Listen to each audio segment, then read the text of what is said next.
నమస్తే మిత్రులారా, నేను జర్నలిస్ట్ రమేష్ని.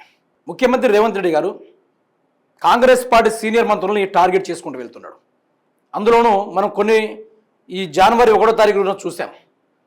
ముఖ్యమంత్రి రేవంత్ రెడ్డి గారు ఏబిఎన్ రాధాకృష్ణన్ గారిని కలవడము, అదేవిధంగా ఎన్టీవీ వెనక ఉండి నడిపించడము, ఇవన్నీ మనం చూస్తూ ఉన్నాం. కొందరు మంత్రుల పైన కరుడు గట్టి ఒక్కొక్కరి ఇమేజ్ని డ్యామేజ్ చేసుకుంటూ అందరినీ మంత్రి పదవుల నుంచి తొలగించే కార్యక్రమం దిశగా రేవంత్ రెడ్డి అడుగులు వేసుకుంటూ వెళ్తూ ఉన్నాడు.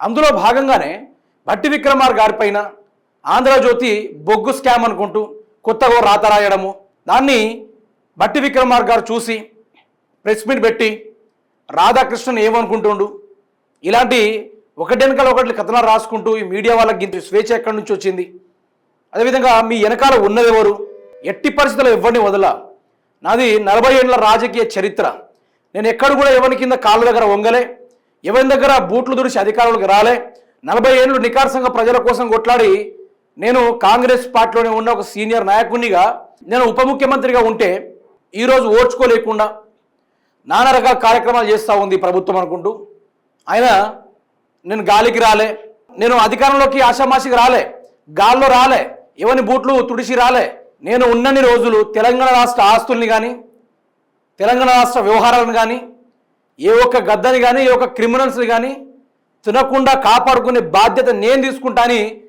ఆయన ప్రెస్ మీట్ ముందు శపథం కూడా చేయడం జరిగింది. అంటే క్రిమినల్స్లను ఎవరిని పోల్చి అన్నాడు, దొంగలను ఎవరిని పోల్చి అన్నాడు, రేవంత్ రెడ్డిని అన్నాడా, లేకుంటే డైరెక్టే అన్నాడా, లేకుంటే ఆయనకు తగిలేటట్టు మాట్లాడిండా?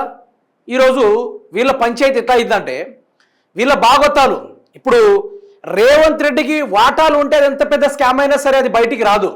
రేవంత్ రెడ్డి వాటా లేదనుకోండి, ఆ స్కామ్ని మీడియాల ద్వారా డబ్బులు ఇచ్చి మరి ఎంత కమ్ముడు పోయిండు, ఎంతకు అతన్ని కొనుగోలు చేసిర్రు అనేది ఇక్కడ చాలా వరకు డౌట్ వస్తూ ఉంది.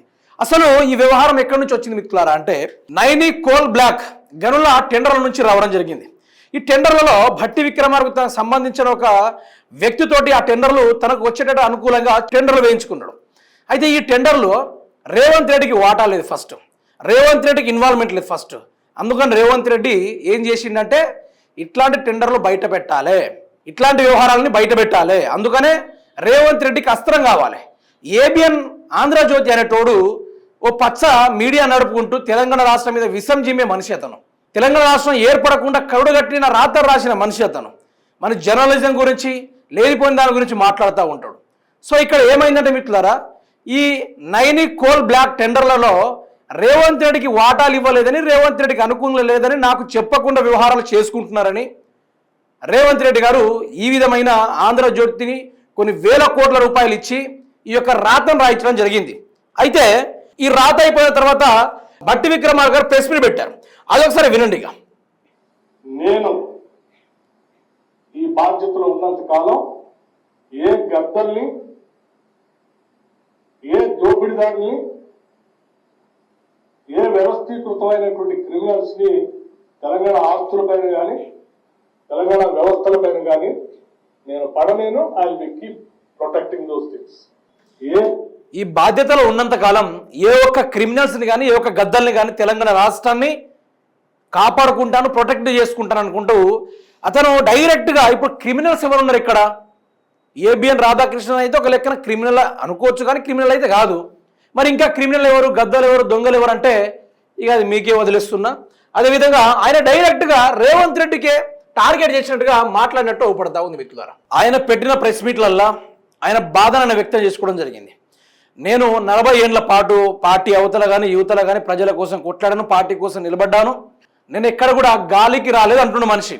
గాలికి వచ్చినట్టు ఎవడో మరి ఎవరిని ఉద్దేశించి అంటుండో అది కూడా ఇక మనం అర్థం చేసుకోవాలి. నేనేం గాలికి రాలేదు దాకా 40 సంవత్సరాలు సభలో సభ బయట పోరాటం చేస్తూ ఈ సమాజం కోసం అడ్డంగా నిలబడి పోరాటం చేస్తుంటారు. నీచ నికృష్టపు దిగజారిపోయి రాజకీయాల కోసం ఇటువంటి కట్టుకథనాలు సృష్టించడమో లేకపోతే వాటిని స్ప్రెడ్ చేయడం చేసే అంత వీక్ క్యారెక్టర్ కాదు భట్టి విక్రమార్క. ఒక్కటి ఆలోచించండి, నేను గాలికి రాలేదంటే మరి గాలికి వచ్చినోడు ఎవడు? రాబందులు కానీ గద్దలు కానీ లేకుంటే క్రిమినల్స్ కానీ తెలంగాణ రాష్ట్రాన్ని దోచుకునే కార్యక్రమం చేస్తే ఇక నుంచి నా విశ్వరూపం ఏందో చూపెట్టడానికి నేను సిద్ధంగా ఉన్నా అంటూ అతను ప్రెస్ మీట్ నుంచి వెళ్ళిపోయిన పరిస్థితి. ఈ కథ ఏంది, వీళ్ళ వ్యవహారం ఎట్లా అయిపోయిందంటే వీళ్ళు సరిగా ప్రజల్ని పట్టించుకోవడం లేదు. 6 గ్యారంటీలు లేవు, ప్రజలు ఎక్కడ గల్లబట్టి చెప్పించుకోటి కొడతారేమనే భయంతో ఈ యొక్క ప్రభుత్వం డైవర్షన్ పాలిటిక్స్ చేస్తుంది.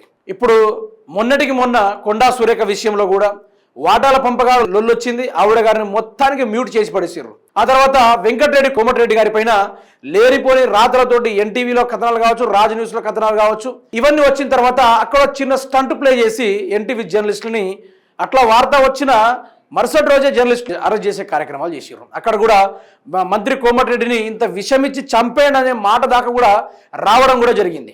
అక్కడ కూడా అతన్ని మ్యూట్ చేయడం కూడా జరిగింది. మళ్ళీ ఇప్పుడు బట్టి విక్రమార్క గారు ఈ యొక్క నైని బ్లాక్ హోల్ ఏదైతే టెండర్లు ఉన్నాయో ఆ టెండర్ విషయంలో స్కాములకు పాల్పడ్డాడు బట్టి విక్రమార్క అనుకుంటూ ముఖ్యమంత్రి రేవంత్ రెడ్డి గారు ఈ తెలంగాణ రాష్ట్రం మీద విషము జిమ్మే మీడియా ముసుగులో ఉన్న పార్టీని జోకే వ్యక్తి, అతన్ని 1వ తారీఖు రోజున కలిసి మిగతా అన్ని రోజులు ఒక్కొక్క మంత్రులకు చుక్కలు చూపెడుతున్నాడు ముఖ్యమంత్రి రేవంత్ రెడ్డి.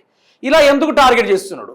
అసలు ఎంతకు డీల్ కుదిరింది, డీల్ ఎంతకు సెట్ అయ్యింది, ఇంకా ఎంతమందిని మంత్రులపైన ఇదే విధంగా డైవర్షన్ పాలిటిక్స్ చేస్తారు? ఇక నుంచి బట్టి విక్రమార్క ప్లస్ సీనియర్ ఎవరైతే కాంగ్రెస్ నేతలు ఉన్నారో ఆ వర్గం అంతా ఒక సైడు, ముఖ్యమంత్రి రేవంత్ రెడ్డి ఒక వర్గం ఒక సైడ్ అయిపోయేటట్టు ఉంది. వీళ్ళ పంచాయతీ ఎట్లా వచ్చిందంటే బజార్లో పడ్డది. వీళ్ళ రాజకీయం బజార్లో పడి బజార్లో కొట్టుకునేటట్టుగా తయారైపోయింది. ప్రజాపాలన అనే పేరు ఎక్కడ కూడా లేదు. ఓన్లీ దోచుకోవాలి, ఉన్నన్ని రోజులు దండిగా ఇది చేసుకోవాలన్నట్టుగానే రాష్ట్ర ప్రభుత్వం తంటాలు పడతా ఉంది. ఇక్కడ ఏం లేదు. ఈ బట్టి విక్రమార్క గారి పైన రావడం నిందారోపణలు కానీ లేకుంటే ఈ ఏబిఎన్ కథనాలు కానీ ఇవన్నీ రావడానికి గల కారణం ఏంటంటే రేవంత్ రెడ్డిని కాదని వీళ్ళు కొత్త కార్యక్రమాలు ఏదైనా చేస్తే ఫస్ట్ వాళ్ళపైన సిట్ అరేంజ్ చేస్తారు, మీడియా ఛానళ్ళ పైన అన్నీ చేస్తారు. ఆ వ్యక్తుల జీవితాల్ని మొత్తం ప్రజల ముందు బట్టలిప్పి పెట్టినట్టుగా పెట్టేస్తున్నాడు ముఖ్యమంత్రి రేవంత్ రెడ్డి. ఎందుకు ఇలా చేస్తున్నాడు అంటే కొందరు మంత్రుల్ని తీసివేయడానికి రేవంత్ రెడ్డి ప్రయత్నాలు చేస్తున్నాడు. ఆ ప్లేసులలో కూడా రేవంత్ రెడ్డికి అనుకూలంగా ఉండేటోళ్ళు వాళ్ళని నియమించే కార్యక్రమాల దిశగా ఆయన పనిచేస్తూ ఉన్నాడు. ఏబిఎన్ ఆంధ్రజ్యోతిని చేతులు పట్టుకొని కాంగ్రెస్ పార్టీని అంతా డమ్మీ చేయాలి, తెలంగాణ రాష్ట్రంలో కాంగ్రెస్ పార్టీని అంతా డమ్మీ చేయాలి, రేవంత్ రెడ్డి టీడీపీలో జంప్ అవ్వాలి, మళ్ళీ ఇంకొకసారి వేరే వ్యవహారమే ఉండనట్టుగా చేస్తూ ఉంది ఏ వారం. సో ఈ కార్యక్రమానికి మూల కారణం రేవంత్ రెడ్డి. ఈ కార్యక్రమానికి మొత్తం సూత్రధారి రేవంత్ రెడ్డి. ఇక దాంట్లో ముసుగులో గుద్దులో ముసుగులాట ఏం లేదు. ఏబిఎన్ రాధాకృష్ణ రాతలు, రేవంత్ రెడ్డి సూచనలు.